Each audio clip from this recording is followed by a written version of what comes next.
Estados Unidos por las huelgas que está sufriendo el sector de los automóviles, huelgas sin precedentes, porque allí no suele ser bastante habitual tener huelgas y bueno, pues que al final los trabajadores protesten de esa manera. Y bueno, una de las grandes preguntas es un poco esto qué puede significar para el actual presidente de Estados Unidos cuando queda aproximadamente un año para que se celebren las elecciones presidenciales, Javi. Pues puede significar, Marta, que en estados clave como Michigan pierda la mayoría demócrata y se vaya hacia los republicanos, con lo cual decante la balanza hacia lo previsible de Donald Trump en las presidenciales de noviembre del año que viene. United Auto Workers, quédense con este nombre porque es el nombre del sindicato que ha convocado los paros históricos con miles de trabajadores representados que piden un nuevo convenio colectivo, piden de base una subida salarial del 40%. ¿Por qué el 40%? Porque es lo que se han subido los salarios los directivos de todas las grandes compañías automovilísticas del país que van a la huelga, Stellantis, Ford y General Motors. También lo que solicitan es una reducción de la jornada laboral, 32 horas semanales, una instauración de un nuevo modelo que les garantice el cobro de las pensiones y de momento los comités de empresa de las firmas no quieren aceptar este tipo de peticiones.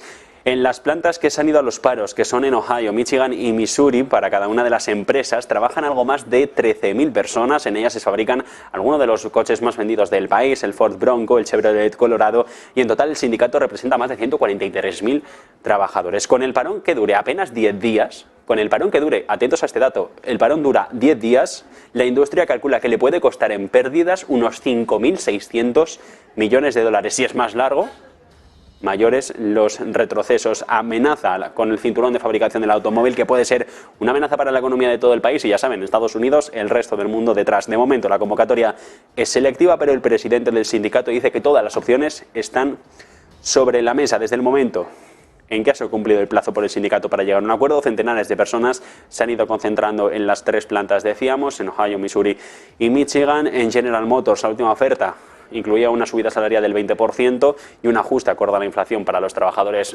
con un mayor recorrido, los más experimentados dentro de la compañía. Recordemos, ellos los que piden es el doble, una subida salarial del 40%. Ha hablado, por ejemplo, Mary Brava, la consejera delegada de General Motors en la CNBC, dice que no va a ser buena la huelga para la economía en todo el mundo y en su conjunto.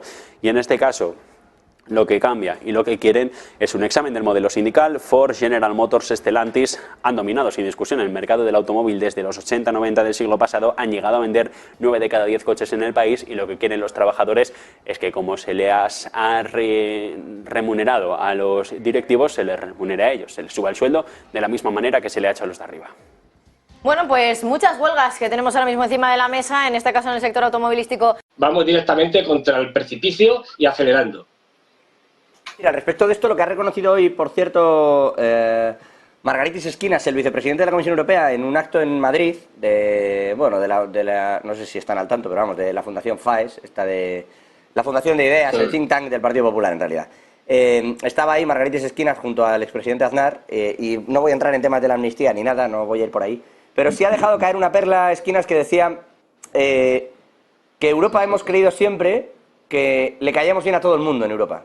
Que allá donde fuéramos le caíamos bien a todo. Lo ha dicho él textualmente, dice, creemos que le caemos bien a todo el mundo, y ahora nos hemos dado cuenta de que no le caemos bien, sino que simplemente hacían negocios con nosotros, y ahora tenemos que buscar energía, que buscar nuestros propios chips y que intentar potenciar Europa como región. De hecho, Aznar se ha ido a hablar de Estados Unidos y a decir que hay que hacer esa alianza atlántica, y Esquinas fruncía el ceño como diciendo, bueno, en realidad lo que habría es que regar bien el huerto europeo e intentar hacer algo un poco más útil aquí. Más fácil que el vicepresidente de la Comisión para intentar proponer, no sé quién lo puede tener. Antonio, Fernando, ¿cómo veis este tipo de movimientos y el despertar extraño que está teniendo Europa? Pues esto me recuerda a lo de Estados Unidos. Es decir, cuando Estados Unidos se planteaba aquello de pues, invadimos países a diestro y siniestro, pero no entendemos por qué no nos quieren. Pues esto es igual. Es decir, a ver, yo no entiendo por qué, seguro que los franceses se preguntan por qué en Níger no los quieren. Es decir, claro, es decir, llevas saqueándolos pues desde la etapa colonial y luego la postcolonial, pues ¿cómo te van a querer? Haciendo tratos desiguales, además, en el mejor de los casos, cuando no directamente el robo, como es el caso del tema del franco CFA, ¿no? Sí, y cosas de estas. Y bueno, la cuestión es, vamos a ver, señores, ya han tardado en darse cuenta de que el resto del mundo no les quiere, es decir, hablar en estos términos, y a los europeos no les queremos, que los valores que pueda haber en Europa, que tampoco son tan homogéneos, todo se ha dicho de paso, es decir, pues la mayor parte del mundo no los comparte. Esto, con razón o sin ella, pero es una realidad, y nos tenemos que adaptar a esa realidad, y hablar de tú a tú y no por encima del hombro. Yo lo siento, pero mi experiencia en Europa, hablo con las élites europeas y con expertos y tal, es de que hay un supremacismo blanco racista absolutamente vergonzoso y que no ha cambiado nada desde el siglo XIX. Es que te lo dicen, no te lo dicen en público, claro, pero es así. Bueno, me recuerda un poco a esto que está comentando, algunas frases un poco lamentables de nuestra propia historia, pero bueno. Antonio, al respecto de toda esta situación... No, sí, un poco en la línea de lo que decía Fernando, efectivamente, quizás es que todavía no hemos despertado ese mundo multipolar que ya viene emergiendo desde el principio de este siglo, a partir del año 2000, 2004, mejor dicho, ¿verdad? Pero tenemos que despertar ya a eso. Obviamente, quizá podríamos encontrar muchas críticas a nuestra forma de habernos extendido por el mundo, en fin, pero yo creo que el modelo británico o el modelo francés incluso era muy diferente al modelo español. Es cierto que pues todavía a día de hoy se encuentra gente en el continente americano que dice, bueno, mi patria es Colombia, pero mi madre patria es España, ¿no? Es decir, no existe tanto odio. Es verdad que en los últimos años han recibido muchísima propaganda, muchísima leyenda negra y, en fin, pues han empezado a derribar estatuas de Fray Junípero Serra, por ejemplo, que no era conquistador, que era evangelizador y fue uno de los entera, ¿no? Y prácticamente de Texas y de Nuevo México, ¿no? Bueno, pues a lo mejor hay leyenda negra y se ha fomentado ese odio, ¿no? contra ese pasado colonial. Pero eso también es un signo de los tiempos. Y aparte de que fuera verdad o no fuera verdad, la forma en que nosotros llegamos allí y cómo nos relacionamos con la gente que vivía allí, la verdad es que, o lo cierto, el dato que está ahí encima de la mesa, es que se está generando una propaganda anti-europea en muchas partes del mundo. Insisto, en algunos lugares con más razón y en algunos con mucha menos razón de ser. Pero el hecho cierto es que efectivamente, en fin, un francés dándose un paseo por un país centroafricano o subsahariano, pues puede levantar muchas sospechas. De hecho, en Sudáfrica, que no tiene nada que ver con Francia, pero bueno, lo que está habiendo ahora es una reacción totalmente contraria, que es como una especie de exterminio del blanco, ¿no? Entonces, ¿eso a qué se debe? Pues se debe a todo ese pasado colonial, ¿no? Y efectivamente, Europa, estudiamos nuestra historia, estudiamos todo desde el punto de vista eurocéntrico, pero nos tenemos que empezar a dar cuenta de que existen otros polos de poder. Ayer, por ejemplo, estaba escuchando al príncipe bin Salman, ¿no? El príncipe heredero de Arabia Saudita. Y dice, este es mi compromiso y esto es una guerra que voy a hacer yo y voy a llevar yo adelante. No quiere decir que vaya a coger aviones o tanques o lo que sea, sino que se va a empeñar en eso, en hacer un frente, voy a hacer que Oriente Próximo, incluidos los países del Golfo, es decir, Qatar, los Emiratos y todo eso, sean líderes en el mundo, ¿no? O sea, que rivalicen con China por el liderazgo en el mundo, ¿no? Entonces, pues, claro, hay regiones que ya son emergentes y que se lo han planteado en serio y que parece que se lo han tomado en serio. Y Europa, mientras tanto, pues estamos a vueltas con cuestiones identitarias, con cuestiones de que si la ideología de género, que si hay países que lo aceptan, hay gente que no, hay países que aceptan el aborto, hay países que no, hay gente... Entonces estamos a vueltas con esos problemas internos, ya con problemas del envejecimiento de la población, ya no quiero ni contar, y luego pues que en fin, ya no somos la fábrica del mundo ni mucho menos, y que gracias a nuestra fabulosa política agraria común, pues hemos destrozado el campo. Entonces, ni tenemos primer sector ni segundo sector. Y el tercer sector, vaya usted a saber, ¿no? Bueno, todo lo contrario de lo de Kazajstán, que también lo has nombrado al principio.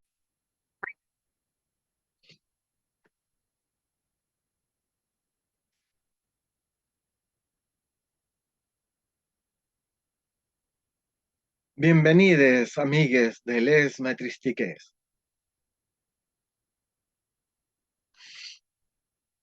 Continuando con la saga interminable el reencantamiento del mundo.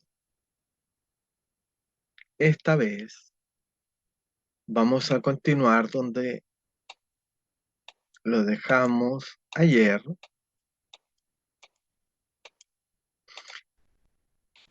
Y porque después de finalizada la grabación, me quedaron dando vuelta tres conceptos que en ninguna otra parte he visto relacionados.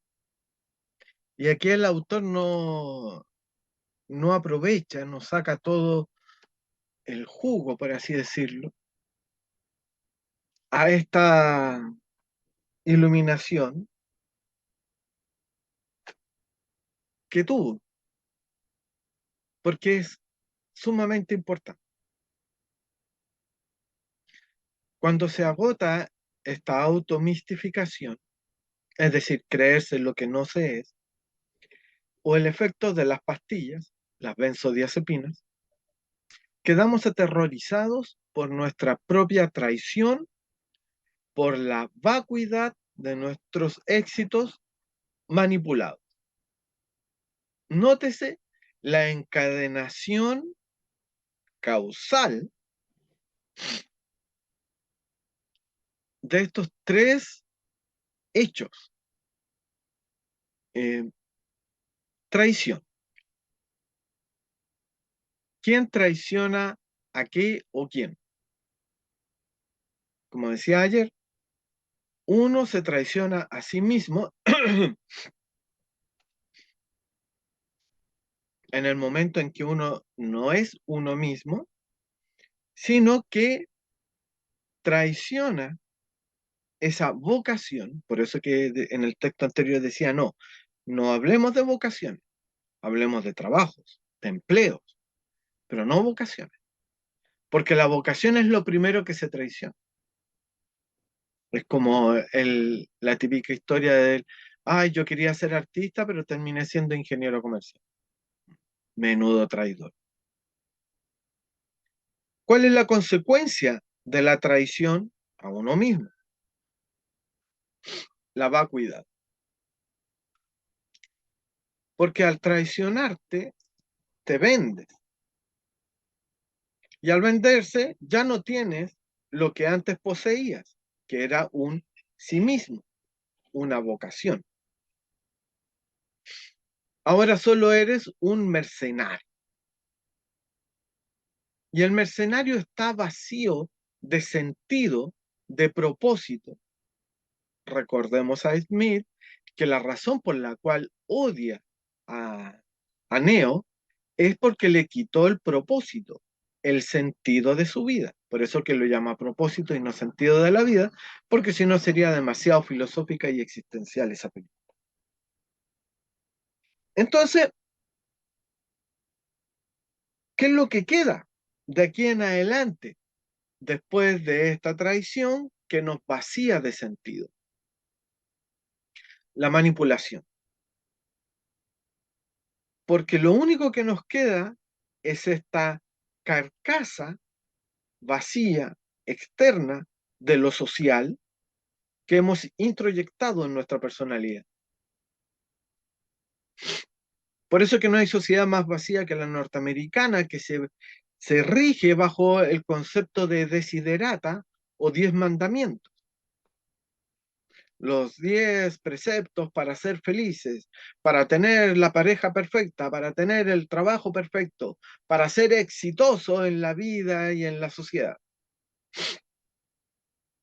Y tú tienes que dejar de ser tú mismo y obedecer ese mandato que te viene desde afuera, esos 10 mandamientos, los 10 mandamientos del éxito, etc.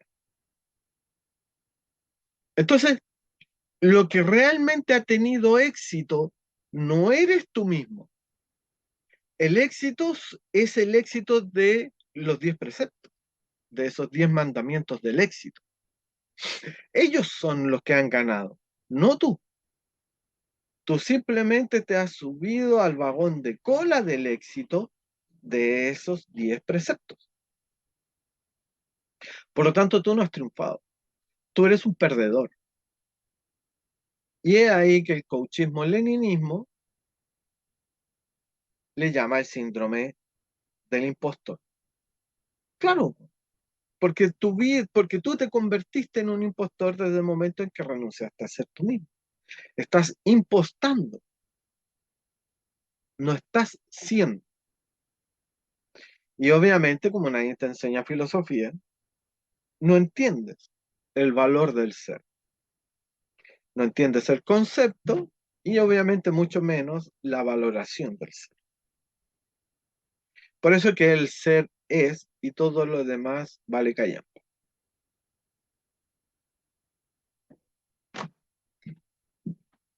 Eso lo sabía cualquier griego, por ejemplo, antiguo, no lo actual. Entonces, no son tus éxitos, sino que son los éxitos de la manipulación a través del establecimiento de un decálogo social. Todas las sociedades son iguales. Por eso que en algún momento dejan de existir. La excepción es la China, precisamente porque es la que está más cerca de los planteamientos vitales, debido a que uno de sus mandamientos es la familia y estructurarla en una base cooperativa y no competitiva. Por eso que la infección de la economía moderna occidental se está carcomiendo a la sociedad china porque evidentemente entraron en el juego. Y entrar en el juego es perder. Como decíamos en un episodio anterior, los prisioneros dijeron el axioma máximo: jugando juegos de otros nunca vas a campeonar. Es decir, siguiendo los 10 mandamientos de otros, nunca vas a ser tú mismo. La única manera de ser exitoso en la vida es siendo tú mismo.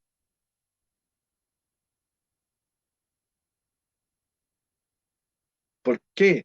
Porque precisamente el ser tú mismo es la diferencia competitiva.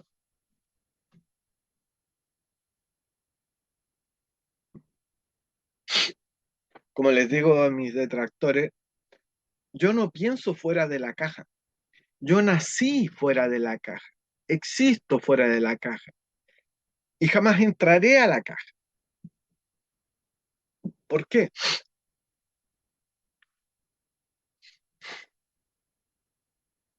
Porque como aborigen de fuera de la caja,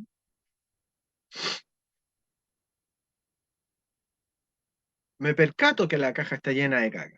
Y no quiero meterme, ensuciarme en una cloaca.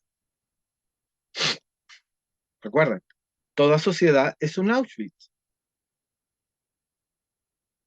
Te dice que trabajando serás libre, pero en realidad trabajando morirás.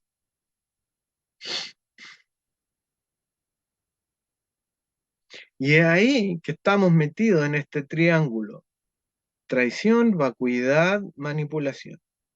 Y estamos unos a otros manipulándonos. Yo trato de no hacerlo.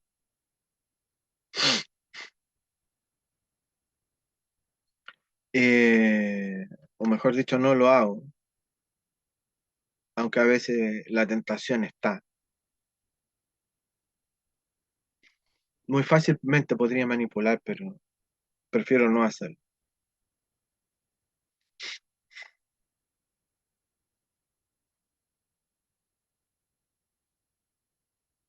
Porque a través de cualquiera de estos tres vértices se entra en el triángulo. Es decir, puedo no haberme traicionado a mí mismo, puedo sentirme muy lleno de propósito y sentido, pero si consiento en la manipulación de otros, ya estoy traicionando y ya estoy vaciando. ¿Se entiende? Entonces es un sistema mutuamente implicante, mutuamente implicante de cualquiera de estos tres vértices.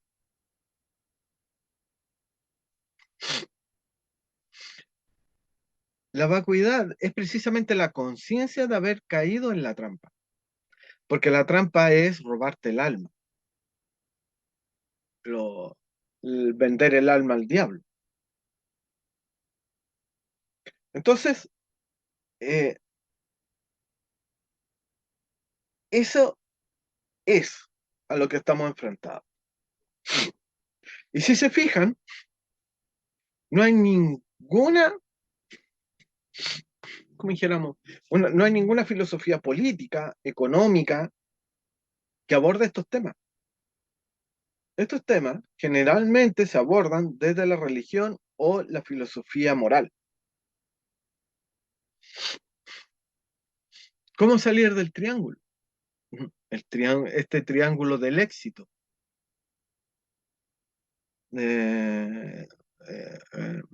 Budismo.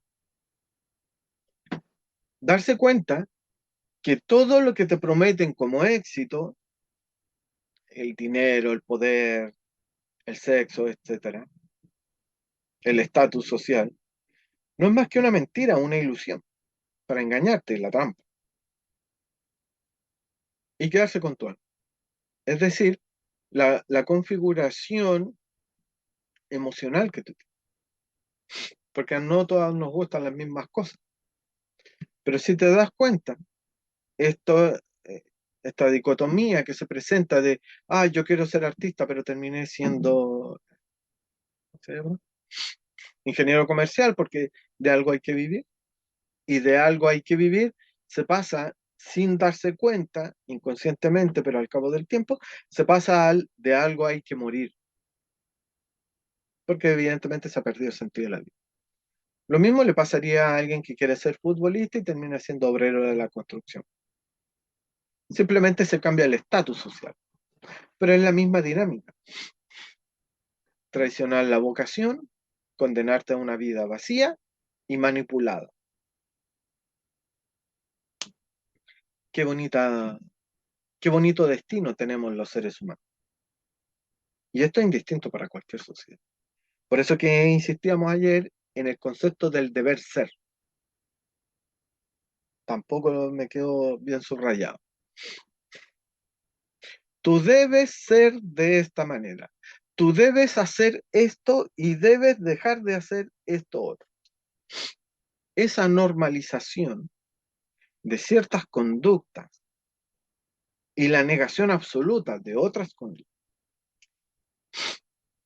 es lo que determina la existencia o extinción de la sociedad. Sí, es simple. En la medida en que ese deber ser, esa desiderata, esos 10 mandamientos, empujan a la competición o a la colaboración. Temas que trataremos en otra saga. ¿A qué nos lleva este triángulo de las Bermudas? O mejor dicho, este agujero negro. He aquí la descripción en los siguientes 2 párrafos. Cito: las estadísticas que reflejan esta condición solamente en Estados Unidos son tan nefastas que desafían una comprensión. Hay actualmente una tasa significativa de suicidios en el grupo de niños, que va de 7 a 10 años de edad. Y entre 1966 y 1976, los suicidios de adolescentes se triplicaron a casi 30 al día. Fin de cita, comentario. Nótese lo que ya había dicho en un comienzo. Este libro fue publicado originalmente en 1981. Todos los datos y toda la meditación viene desde los 60, pero principalmente son datos de la década del 70. Es decir, mucho antes de que existiera el fentanilo. Pero, si se fijan, ya está hablando de lo que recién hace una década se puso en alarma cuando en Japón, en el metro de Tokio, había niños y adolescentes arrojándose al metro. A tal punto que hay una película muy decidora al respecto, que vi hace varios años, que dramatizaba un poco un pacto grupal de adolescentes, de secundaria podríamos decir, que deciden arrojarse todo al mismo tiempo en la misma estación de tren. Porque la vida ya no valía la pena ser vivida. Porque jamás ibas a poder ser feliz, porque jamás iba a poder hacer lo que realmente quieres hacer. Entonces, cuando no puedes hacer lo que realmente quieres, estás condenado a fingir, a mentirte a ti mismo y a los demás. Y eso no es sociedad, eso es Auschwitz. Sigamos, continúa la cita. Más de la mitad de los pacientes de los hospitales mentales estadounidenses son menores de 21 años. Una evaluación de niños, nótese, de 9 a 11 años en la costa del Pacífico, es decir, California y el estado de Washington, Seattle, efectuada en 1977, mostró que casi la mitad de los niños eran consumidores habituales de alcohol y que un buen número de ellos llegaba regularmente a la escuela en estado de ebriedad. El mejor país del mundo. El doctor Darrell Treffert, del Instituto Mental de Wisconsin, observó que en la actualidad millones de niños y adultos jóvenes están aquejados de lo que describe como, comillas, un agudo sentido de vacuidad y una falta de significado en su vida, expresados no en un temor acerca de aquello que les pudiera ocurrir, sino más bien en un temor de que jamás les ocurra algo, cierro comillas, importante en sus vidas. ¿Qué es eso importante? Un verdadero amor. Las cifras oficiales del gobierno entregadas durante 1971-72 registraban que los Estados Unidos tiene 4 millones de esquizofrénicos, 4 millones de niños seriamente perturbados, 9 millones de alcohólicos y 10 millones de personas aquejadas de depresión severamente inhabilitante. Me pregunto si esos datos los seguirá teniendo el Estado federal o habrán dejado de ser monitoreados precisamente porque son muy deprimentes. A comienzos de los años 70, se informó que 25 millones de adultos estaban utilizando Valium. 25 millones. Y tomemos en cuenta que la población total de Estados Unidos en ese entonces era 300 millones de personas. En 1980, la Administración de Alimentos y Drogas indicó que los estadounidenses estaban consumiendo 5 billones de tabletas de benzodiazepinas al año, el fármaco del Valium y el diazepam. En El mito del niño hiperactivo, escrito en 1975, tómese en cuenta esa fecha, Peter Schrack y Diane Diboki dicen que son cientos de miles los niños drogados diariamente en la escuela para que se queden tranquilos. De hecho, yo fui uno de esos niños.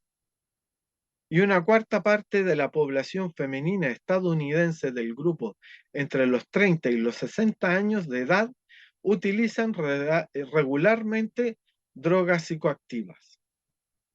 Algunas revistas populares como Cosmopolitan han publicado artículos donde se les aconseja a quienes padecen de depresión que hagan una visita a su hospital mental local para que se les administre tratamiento con psicofármacos o con electroshock, de modo que puedan retornar prontamente a sus trabajos. La droga y el hospital mental, escribe un dentista político, errata del libro, un cientista político debe decir. se han convertido en el aceite lubricante y la fábrica de repuestos indispensables para impedir el derrumbe total del motor humano.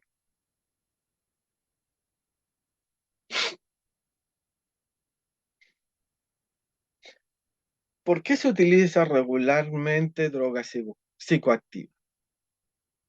Ya lo dije la otra vez. Cuando la sociedad es tan asquerosa que no te dan ganas de vivir.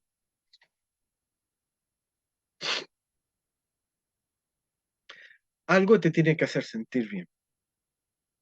Porque los seres vivos no nacimos para sentirnos mal. Fundamentos reales, materiales, biológicos de la existencia humana y de todo ser vivo. Los seres vivos nacimos para el placer, no para el dolor. De ahí que considerar el dolor como un placer es un trastorno psicológico.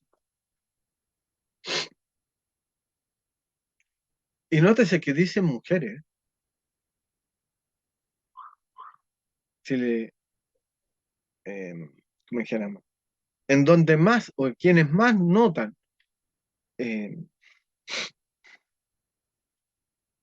quienes más sufren, esa es la palabra. Quienes más sufren la falta de amor son precisamente las mujeres porque nacieron para el amor. No por nada son las gestoras de los bebés. ¿Qué más amor que ese? Por lo tanto, si no son amadas, tienen que recurrir al placebo del amor, que son las drogas. Y abajo, porque una es como evasora y la otra es como, nótese, el concepto genial, aceite lubricante. Aceite lubricante y fábrica.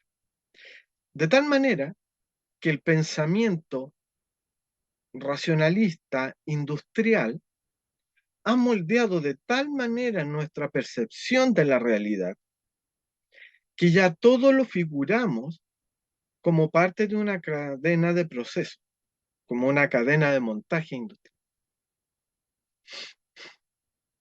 Y las benzodiazepinas vienen a ser ese lubricante que si no se funde la máquina, porque entra en esa depresión severamente inhabilitante. Esas no te dan ganas de salir de la cama.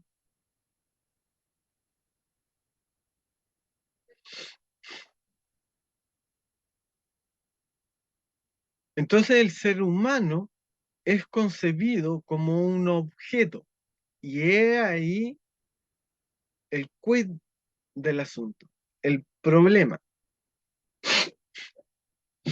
¿Cuándo y cómo empezamos a autopercibirnos, como está tan de moda ese concepto, como máquinas? ¿Cuándo idealizamos socialmente a la máquina por encima del hombre? ¿Y por qué razones se produce esa idealización de la máquina?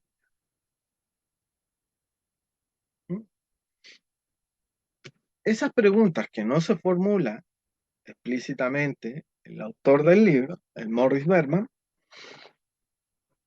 son las que responde este libro. Y para eso hay que retroceder en el tiempo y hablar de epistemología. Porque si no, no se entiende. No se puede rastrear el inicio del proceso de mecanización del mundo y mecanización del ser humano. Para ir terminando el capítulo de hoy,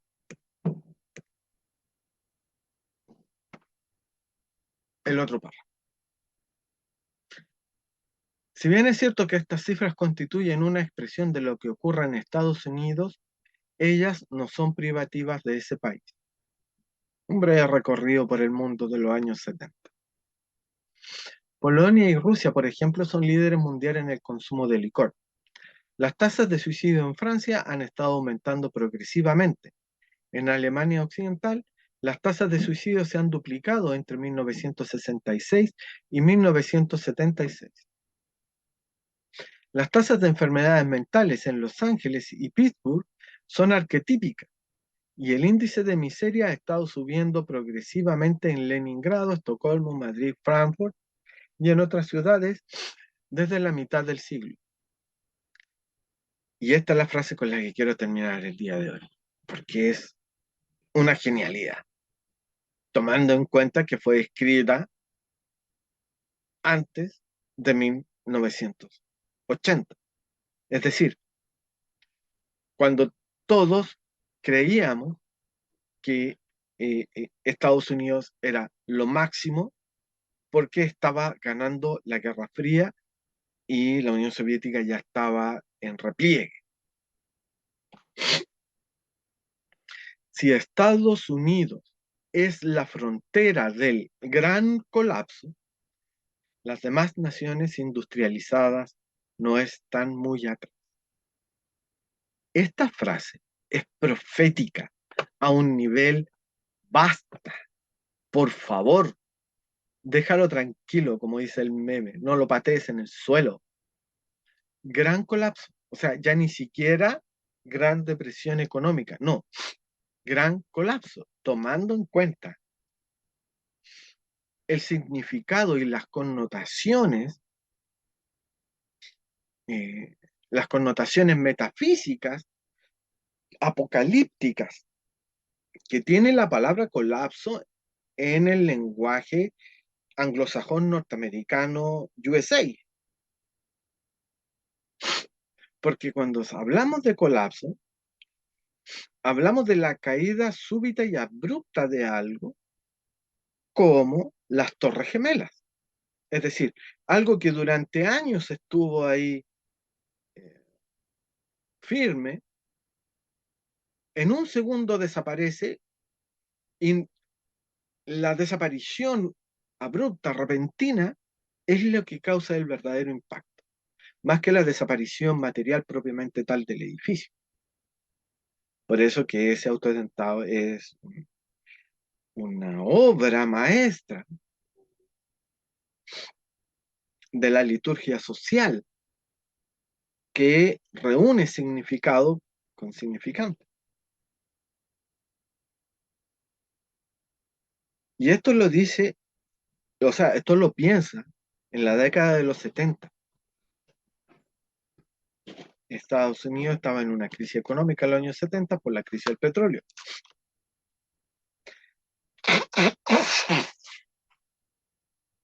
Crisis que es muy comparable a la que está viviendo ahora, debido precisamente a que el petróleo va a ir a $120. La escasez ya se está haciendo notar porque la OPEP ha sacado 3 millones de barriles de circulación del mercado diariamente.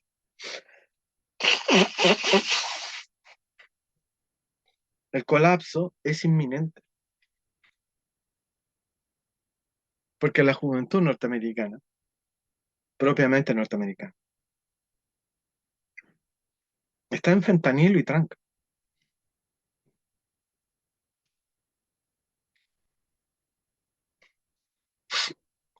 No aporta nada a la sociedad, sino que es por el contrario, consume los pocos recursos que van quedando. Por eso que si no fuera por la inmigración, Estados Unidos habría desaparecido hace décadas.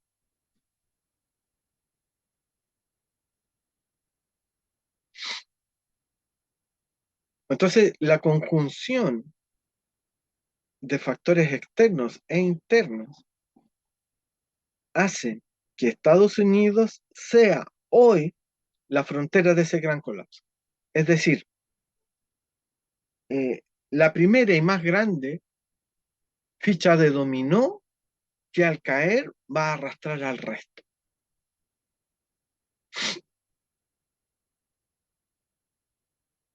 Porque ya no tiene peso, porque ahora pesa menos que un paquete de cabritas porque está vacía. ¿Ahora entienden por qué el concepto de vacuidad es tan importante? Está vacía, no pesa. Un viento la puede botar.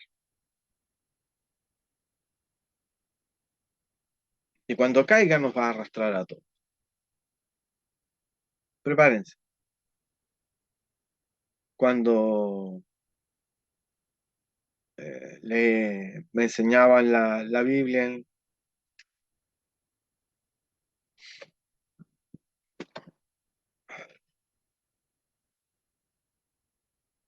habían dos historias que me llamaron mucho la atención dentro del Antiguo Testamento. La historia de Noé y la historia de Lot. Los dos grandes arrancadores, por decirlo de alguna manera. Los protagonistas de la huida. Cuando todo está cayendo, cuando está colapsando, porque no es solo una caída, sino que una caída estrepitosa y subitánea, instantánea, de improviso, de súbito, como dicen los italianos. Lo único que cabe hacer es arrancar. Solo que a Noé le fue avisado con años de anticipación para poder hacerle su arca, y a Lot le fue avisada la destrucción de Sodoma y Gomorra, de tal manera que pudo arrancar con su familia. Eso es lo mismo que está pasando. Va a caer la civilización, y solo los que estemos fuera de la civilización vamos a poder sobrevivir. Porque, al igual que el hundimiento de todo gran buque, veas el Titanic, produce un torbellino que arrastra lo que está cerca. Por lo tanto, no basta solo con huir del buque, sino que hay que huir a cierta distancia, irse al desierto. Porque solamente los habitantes del desierto sobreviven al colapso de la ciudad. Dato histórico irrefutable. Buenas tardes, buenos días, buen almuerzo. Ojalá puedan comer 3 veces. Amigues de Les Matristiques.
Everyone look